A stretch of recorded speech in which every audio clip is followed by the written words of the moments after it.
Target and Bed Bath & Beyond, all the department stores. And I started in Portland, Oregon, worked in Salt Lake City, Utah, then worked my way back east to the East Coast, and that's where I reside right now. But all during that time frame, I knew what the features and benefits of Corningware was, and it was the Corningware, phenomenal product, came from the space industry. It was designed for its durability, its cleanliness.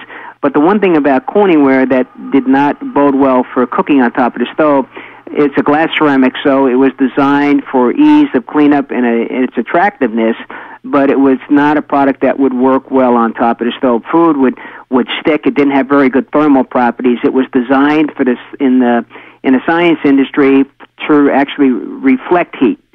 So the heat would not be absorbed by it, but you would have to leave it on the stove a long time. It would get hot spots. Very durable, but it would be very difficult to clean. And the various product lines that we tried with Corning, we had Visions Cookware, top-of-range cookware.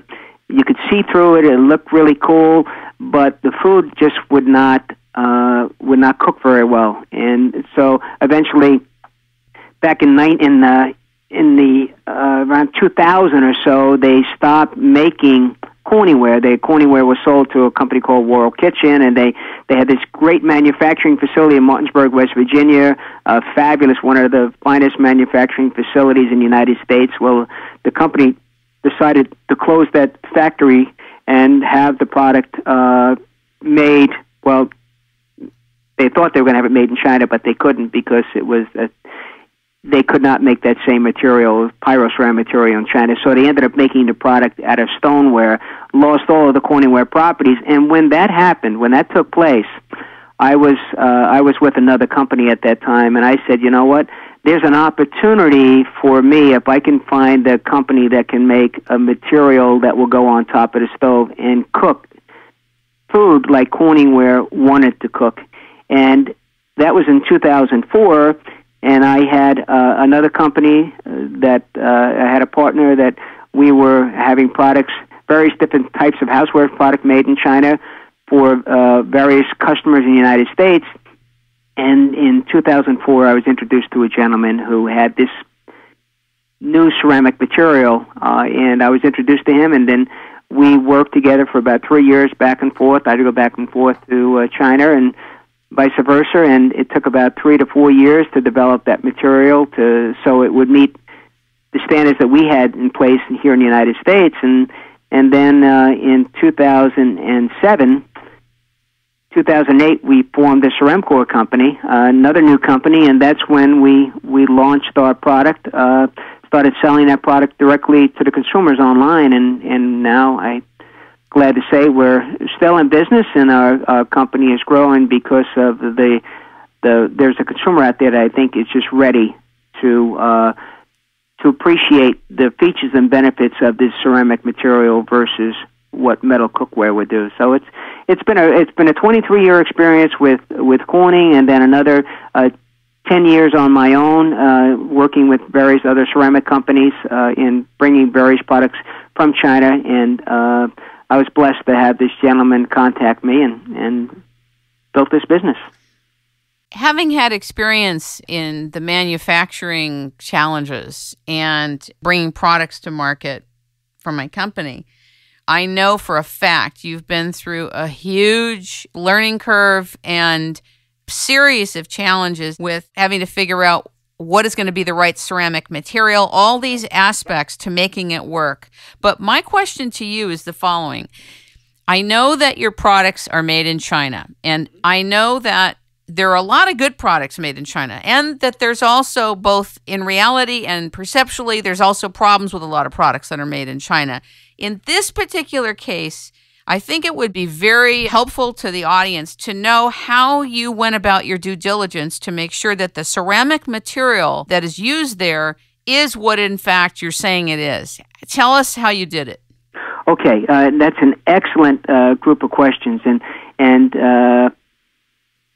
this when you start a business of this kind, you have to my vision was to have a product that stands on its own.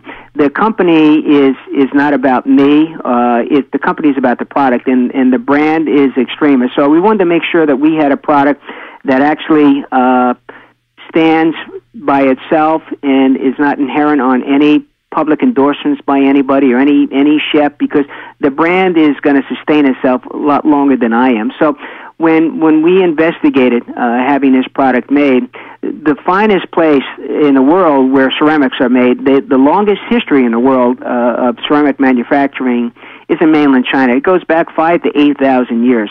Because people will say, well, why do you have a product made in China and not in the United States? The ceramic history in the United States only goes back about 150 years. And the largest ceramic companies were making dinnerware and they were making glassware in the late 1800s, 1900s. Most of those companies don't exist any longer. And their ceramic background, if you take Corning, if Corning was not the manufacturer of ceramics in the 60s, 70s, and 80s, the ceramic history of this country would be really diminished.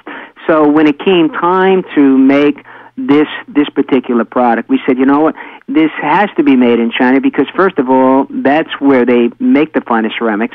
They're able to get the best materials come from China, and they're able to source those from other parts of Asia, and they've been doing it for years. I mean, for us to try to do that very same thing in the United States, it would probably take me another 10 years to get up the labor pool, to get up the finances, the factory, and then the cookware would be so exorbitantly expensive, it would be prohibitive. We wouldn't be able to sell that in the United States. So the manufacturing process dictated where this would have to be made, and the artisans, the people that are capable of making our cookware, because it takes 22 days from the day that the clay and the material is formed and made into a casting or a pressing mold. It takes 22 days from the day that item is put into a mold to the day that it's packed. And that's what makes our product so unique. So each piece is, you could almost say, is handmade all 22 days worth. And we just could not do that in the United States and guarantee the quality that we could in China. And when I started this business, I said, listen, we are going to develop this company and we're going to develop this brand, and we really want to relate directly with the consumer, because it's the consumer that is going to determine whether this product is going to be viable or not. And we didn't want the retailer to dictate where the product would be placed or how it would be placed or what the price would be. We wanted the consumer to be able to communicate with us face-to-face, either by email or through telephone, to tell us exactly what they think of our product. And I think that's been the biggest reason for our success, is the communication that we have directly with the consumer. And we really got pretty bold as far as information. I think if you went on our website and you see the amount of transparency that we have, information about who we are, what we believe in, what we think our values are, and what we think that relates to as far as the values of the earth and keeping green and clean and giving back and making a difference, and then the amount of testing that we do with our product. And we're not perfect. We do make mistakes, but if we make a mistake, we will let the consumer know, and then we'll fix that. And we're always sort of evolving. We want this product to continually get better and better. And I think the biggest thing we've done is be much more transparent, and we believe in the integrity of ceramic material and this whole thing about toxicity and being green and being healthy through the environment. I think, like you said, 20 years ago, this material, people wouldn't really